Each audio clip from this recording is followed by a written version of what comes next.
Most of our thoughts and feelings come from our past experiences. They come from our memories. In fact, your brain is organized to reflect everything you know in your life.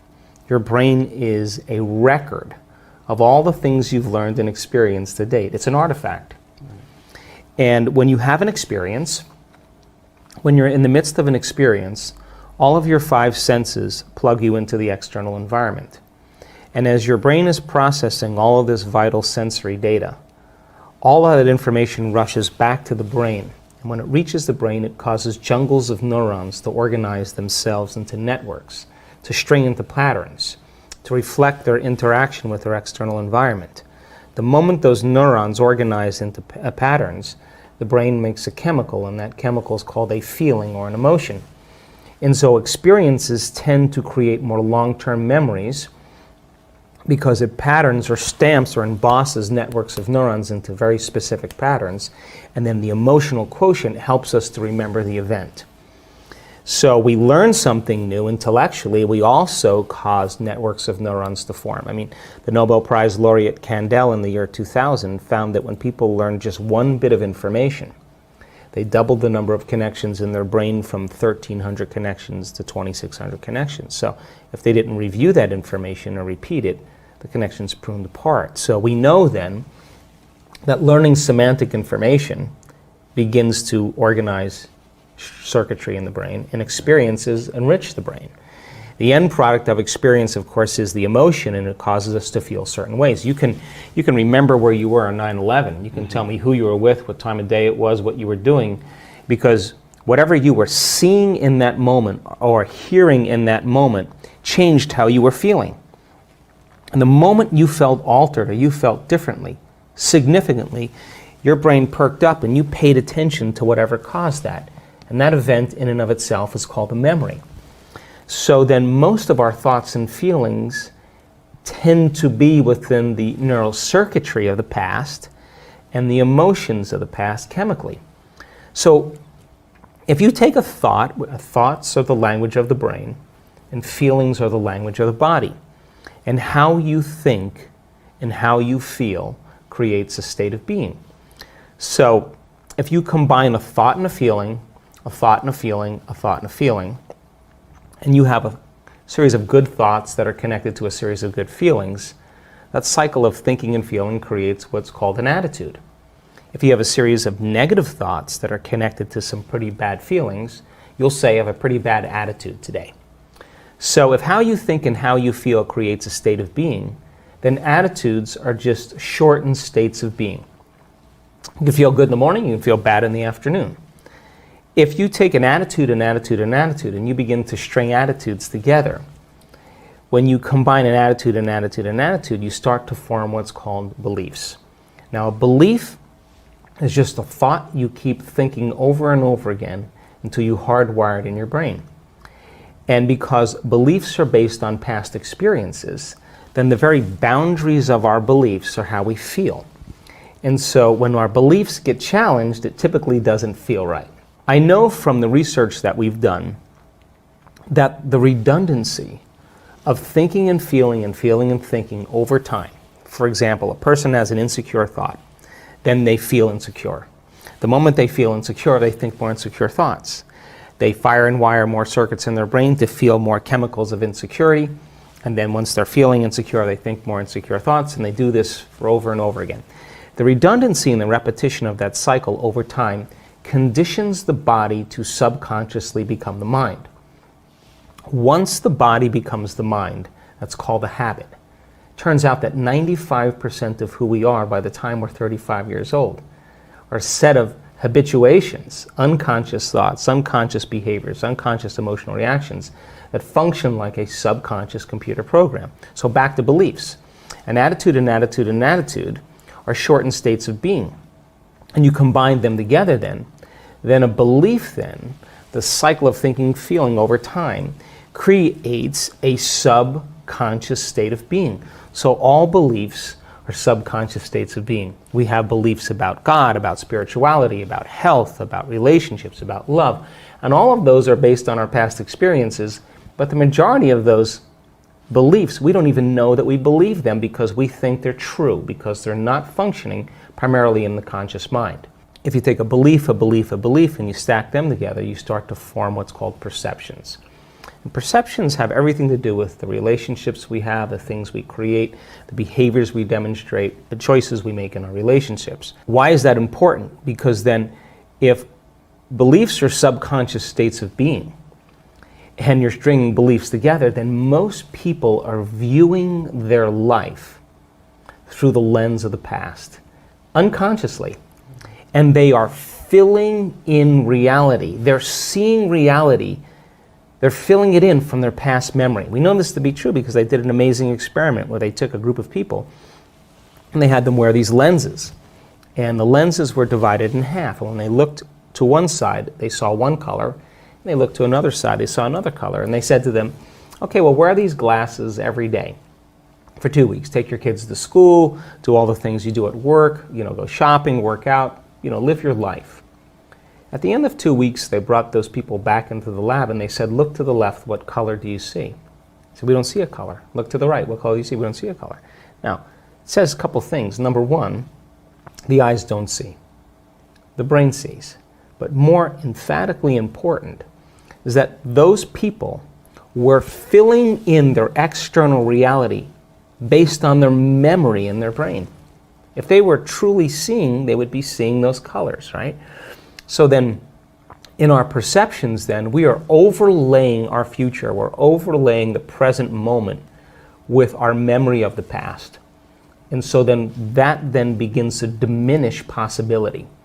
And it begins to close down the way that we can begin to navigate and function in our lives. In order for us to change any belief or perception about ourselves and our lives, we have to make a decision with such firm intention that the amplitude of that decision carries a level of energy that's greater than the hardwired programs in the brain and the emotional conditioning in the body, and the body has to respond to a new mind. In other words, the choice becomes an experience that the person never forgets because the internal experience begins to reorganize the circuitry in their brain and send a new emotional signature in their body.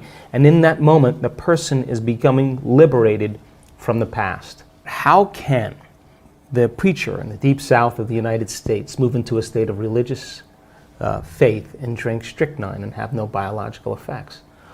Or the mother whose child is trapped under the car, who lifts up the car and pulls the child out. The mother doesn't say, geez, I didn't work out in 2 weeks, or God, I ate carbohydrates yesterday. She's not in any polarized state. She moves into a state of absolute certainty. And it's energy that lifts that car up, because energy is the epiphenomenon of matter. And when she makes that change internally, her body is literally responding to a new mind. So then in order for us to change our beliefs about spirituality, about money, about God, about relationships, we have to come out of our resting state, and the experience inwardly has to be transcendent or greater than any past experience. And that's when biology begins to change. Now, going from that old self to the new self is the biological, the neurological, the chemical, the hormonal, the genetic death of the old self. And most people, they step out into that unknown and it feels so uncomfortable, they can't predict it, they return back to the known. People say to me, well, I can't predict my future. And I always say to them, well, the best way to predict your future is to create it, not from the known, but from the unknown. And that void, that unknown, is the perfect place to create from. Now, why is this dangerous?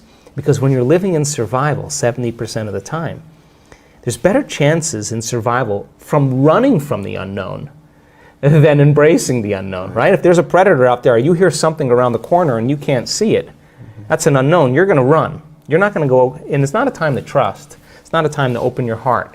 It's not a time to communicate. Here, kitty, kitty. It's not a time to do that. It's time to run. You'll never trust the unknown in that state. So if people are living by these emotional states of survival, they're never going to want to step out into the unknown because they can't predict the future. So they'd rather hold on to what they have. Turns out that those emotions of stress are highly addictive. They give us a rush of adrenaline, rush of energy. And so people use the problems and conditions in their lives to reaffirm their addiction to that emotion so they can remember who they are as a somebody. So then, if your thoughts can turn on the stress response, and those stress chemicals are addictive, then we become addicted to our own thoughts. So then stepping out into that unknown is where true greatness happens, because that's where the person begins to say, what thoughts do I want to fire and wire in my brain? What behaviors will I want to demonstrate in my new life? Can I rehearse them in my mind? And the mere process of mental rehearsal, this is neuroscience now, begins to install the circuits in your brain to look like the experience has already occurred. You're priming your brain into the map of the future instead of the record of the past. And then the true person who's in the process of transformation will say, can I teach my body emotionally what that future is going to be like? Can I begin to embrace the joy of my new life?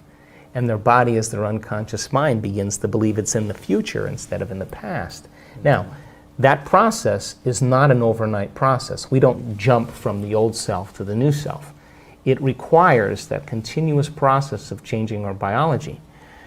But I can tell you, in observing people who have healed themselves of very serious health conditions, who've healed themselves of some pretty difficult scars from the past, who've overcome addictions, who've created new opportunities and new jobs and new relationships and a new life, had to cross that river. And that is when they're literally, from a biological standpoint, a new personality. And your personality creates your personal reality. That's it. And your personality is made of how you think, how you act, and how you feel. So the present personality who's sitting here today has created the present personal reality called their life. Which means then, if you want to create a new personal reality, you got to change your personality. And that means you got to start thinking about what you've been thinking about and change it. Look at your unconscious habits and behaviors, what you say, what you do, and become conscious of it. And change them. And look at the emotions that have kept you anchored to the past and decide if those emotions belong in your future. And I think the biggest problem is that most people try to create a new personal reality as the same personality, and it doesn't work. So then as we begin to demystify this, and the person starts to say, oh my God, the disease that I have is because it's connected to this personality. Is it possible that if I change my personality, just like a person with a multiple personality disorder, who has an allergy to nylon stockings in one personality and type 1 diabetes in another, is it possible then if I change my personality, that the disease exists in the old personality and I'm literally someone else? Is it possible then from a biological standpoint that they're healed and changed? So to answer the question, it's difficult because we're breaking out of a biological mold. It's difficult because most people don't know that they have within their reach all the tools to do it, because they have, number 3, been conditioned on some level to believe that the new hairstyle or the new type of beer they're going to drink or the sports car or whatever it is going to change their state. Right. And that's the hypnosis. And when I wrote The Placebo, You Are the Placebo, the biggest thing that I walked away with after writing that book was how hypnotized and programmed we really are. And that's bothered me ever since I wrote the book, because people watch things in their external environment and they accept, believe, and surrender to that information without any analysis, and they're programmed. And so when you and I start waking up and say no to those programs, and we start to think that we're maybe a little bit more unlimited than we're given credit for, and it's not driven for profits or self-interest, but when people start to wake up and say, hey, I healed myself of this condition, I healed myself of Parkinson's, I healed myself of lupus, I've healed myself of cancer, I've healed myself of rheumatoid arthritis, I've healed myself of chronic pain, I healed myself of food allergies. Hey, yeah, I was abused as a child, yeah, that's right, I was beat up by a violent father, and I lived in vulnerability and fear for the last 25 years, but that fear has signaled the wrong gene, and I developed this genetic condition. The doctors said I had no way of healing. But when I overcame that fear and I broke out of it, I started to signal new genes in new ways, and that disease doesn't exist. Let me tell you, if you listen to that woman's story, and you listen to all the trials that she had gone through, and how she overcame herself, and she reached a place of such wholeness and self-satisfaction that she could care less if she had the disease, and that's the moment it went away, and you listen to that story, it's going to give you permission on some level that it's possible for you to do the same. You see someone dance the salsa well, you'll dance the salsa better. You see someone hit a golf ball like Rory, you'll hit a golf ball better. You see someone lead with love and compassion in their life, you will lead with love and compassion in your life. You see someone stand on a stage in front of 500 people and talk about how they overcame their cancer after their husband committed suicide, and the 3 years that it took her to do it, you will be inspired that it's possible for you. So then it has to start with a new consciousness, and that it's going to come from common people doing the uncommon. And I believe that you don't have to be a Buddhist monk, you don't have to be a nun with 40 years of devotion, you don't have to be a religious scholar, you don't have to be a researcher, you don't have to have a PhD to do this. That common people around the world can do the uncommon. And if they're given the right understanding and the environment is set up where they can begin the application of that. And I have looked at over 1,000 brain scans of people in meditation. And I can tell you that you and I are at our absolute best when we get beyond our analytical mind. When we get beyond ourselves. That's the moment that the brain gets so organized and so coherent. The front of the brain's talking to the back of the brain, the right side of the brain's talking to the left side of the brain. There's this synchronization, this psychic union going on. It's like a flow. And the person has tears of joy rolling down their face. That gestalt moment, that transcendent event for the person is completely subjective.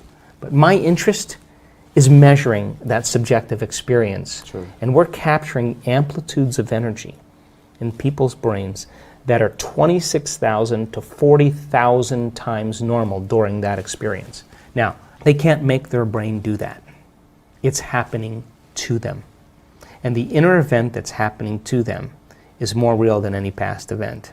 And that's the moment I know their belief is changing.